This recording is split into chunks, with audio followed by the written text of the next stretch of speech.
So if I sense that there is a difference, okay, I will next moment trigger my pulse width modulator. We come to that later after, Go on first.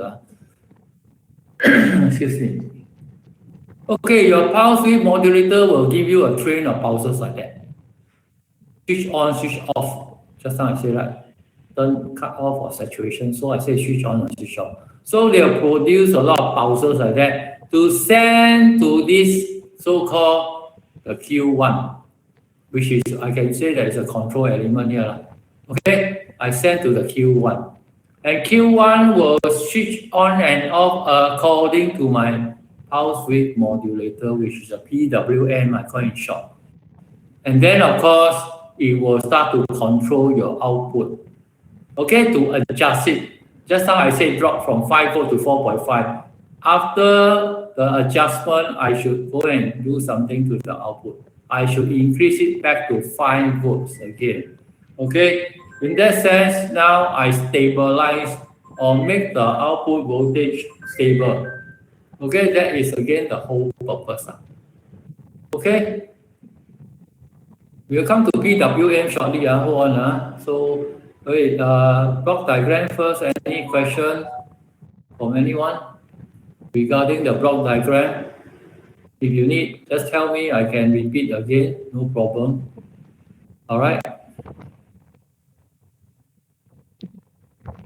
So when we talk about circuit like this, I also always keep telling you the overview is output. What you are concerned is your output voltage, right? You don't want them to change, you want them to be stable, right? If they change, then of course you have to do something to adjust it back. So this is the whole idea of the whole regulator circuit, all right?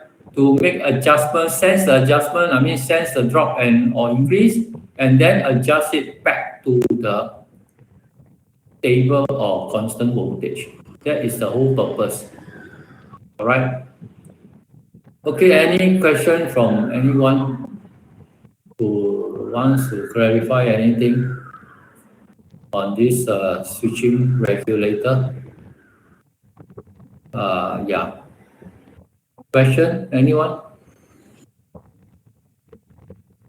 Okay, if not, then I take a short 5-minute break. All right. In 5 minutes, I'll come back. I continue because I want to talk about PWM.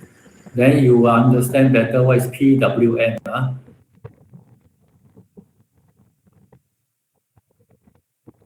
Because PWM is used right in the middle here, is that why we call it a switching regulator because of this block here. All right. And then how to understand, I will come back in 5 minutes time and then we go into PWM. Okay, Ken, no question. I see you shortly.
All right.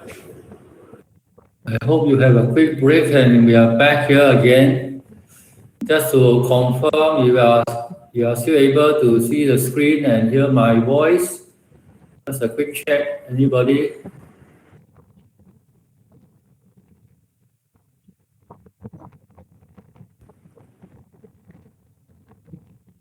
Jessica, can you hear me and see the screen?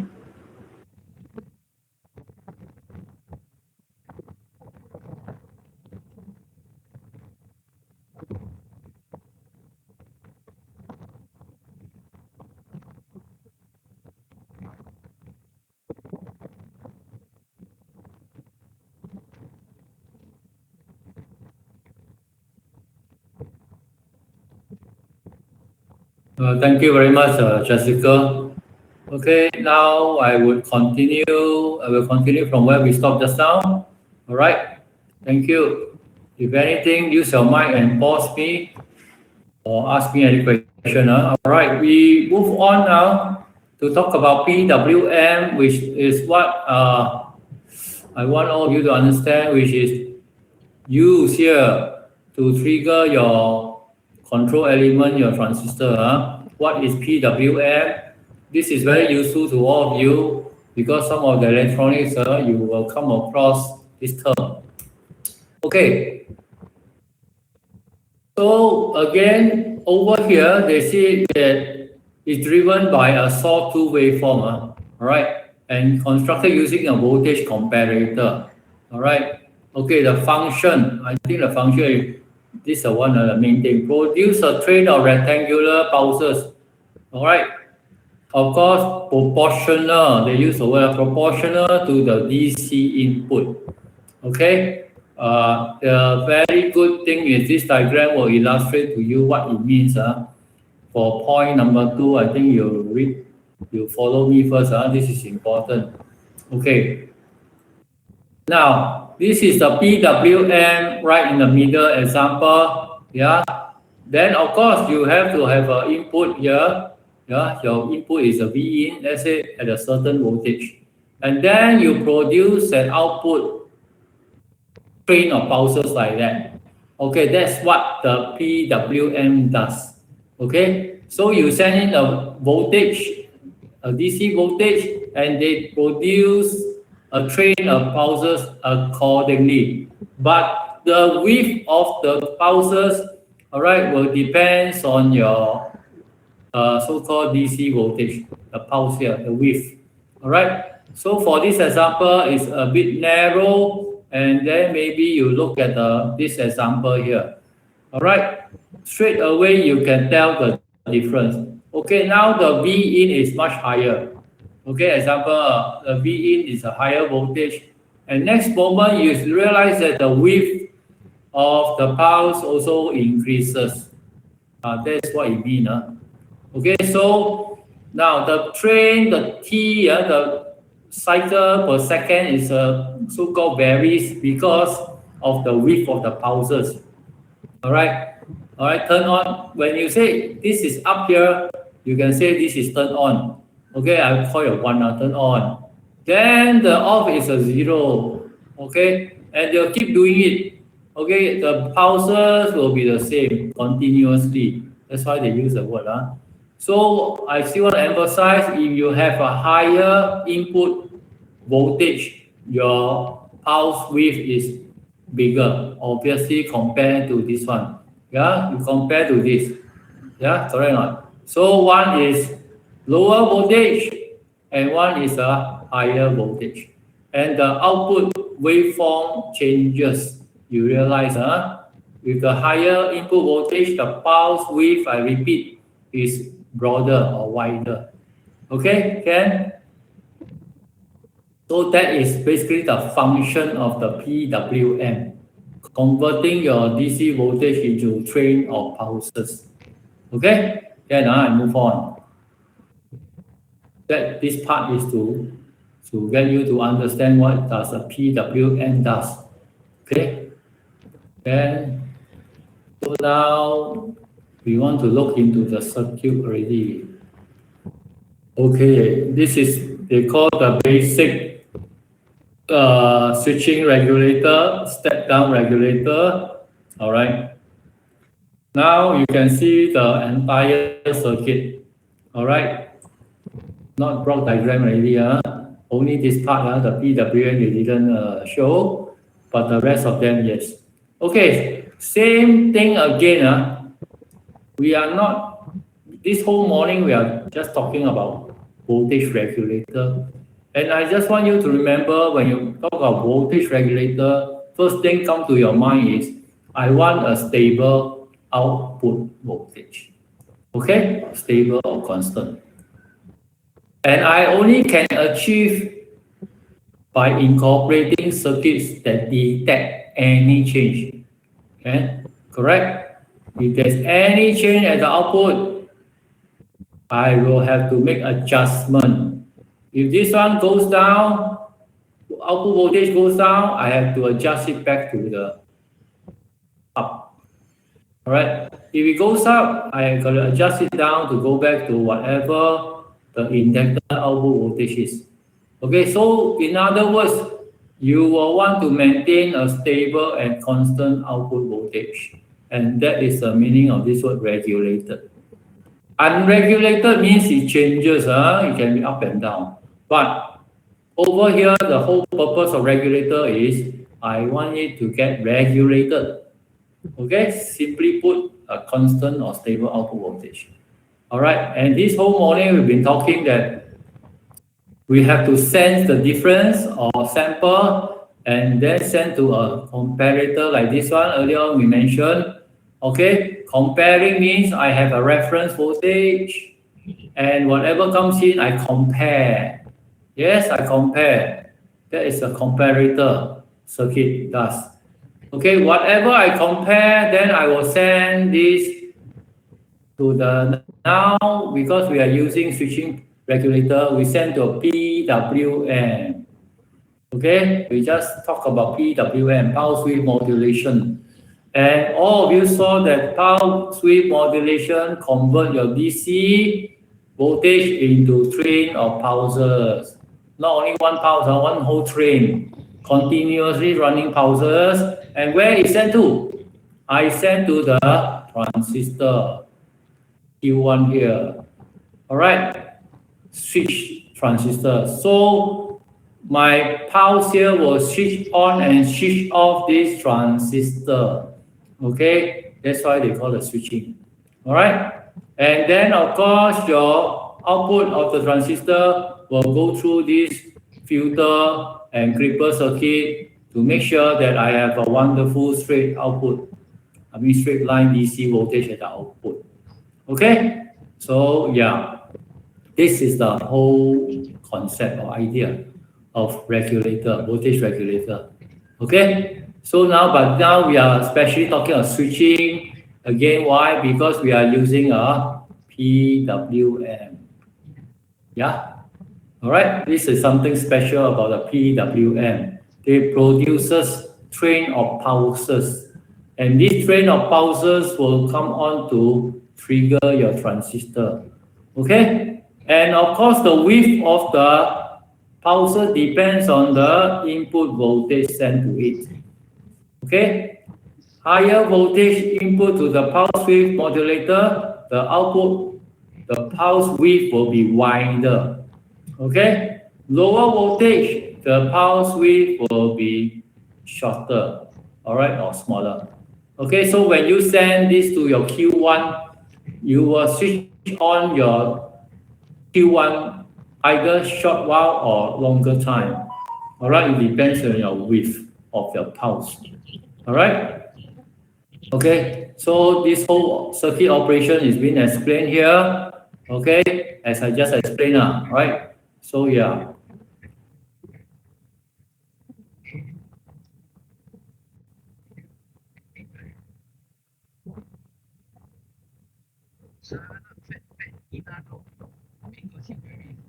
Okay. Any question for this circuit? Of course, if you want to read on, go ahead. Okay, it's exactly more or less what I just described to you. But if you have missed any part, you can always follow this sequence okay, A to G here to have more understanding. All right, okay. Wait, any question from anyone before I move on?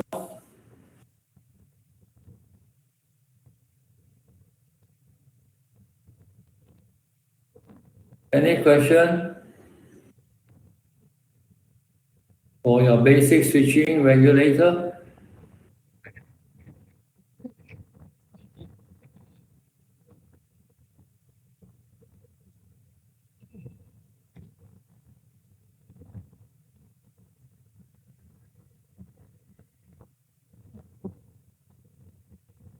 Okay, if no question, I move on.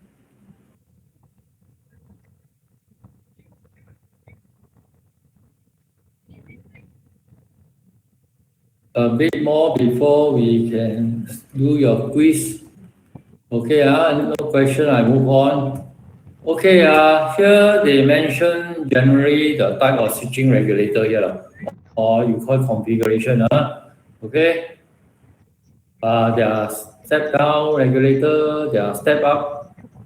All right, here they tell you very clearly, okay, V out greater or equal to V in for the step up, right? For the step down, V out is less than or equal to the V in.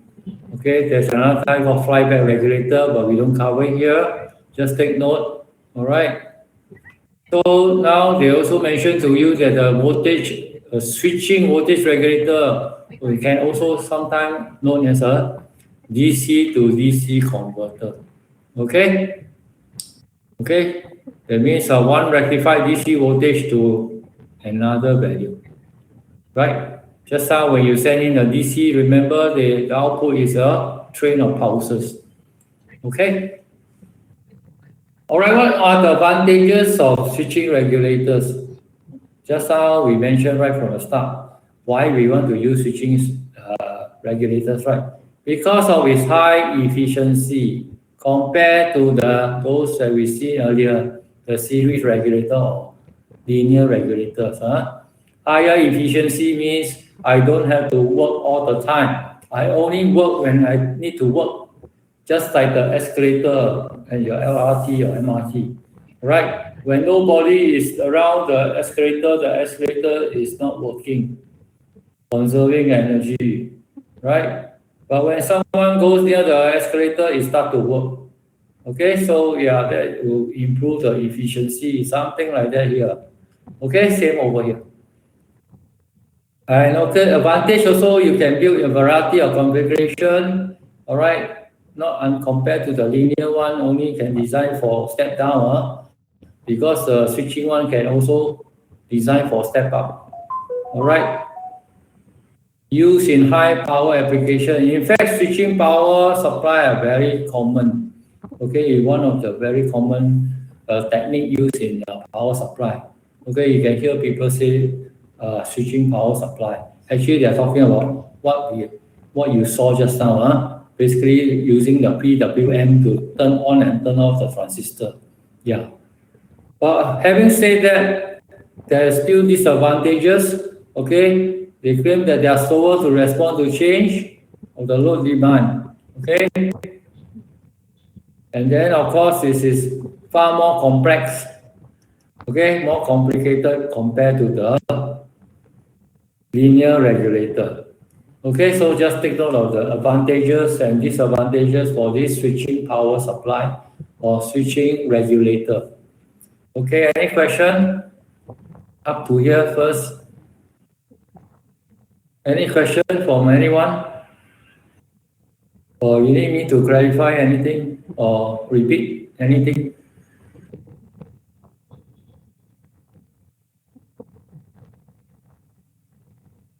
Okay, I think we have come to the so-called end of the topic 4.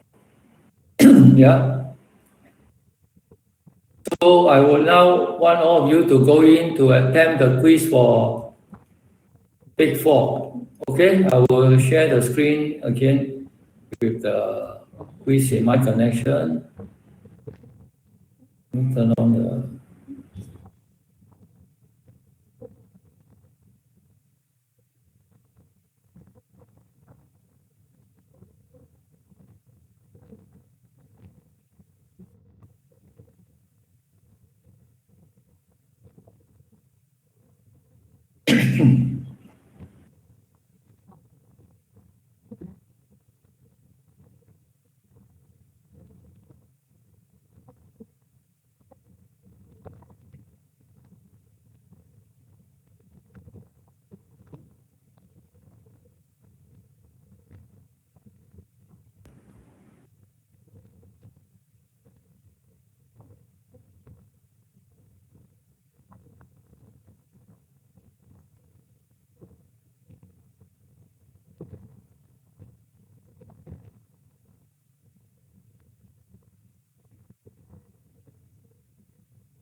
Okay, now you can proceed to attempt quiz 4. Yeah, thank you. If there's any question, ask me or using the mic or you send a message. Thank you.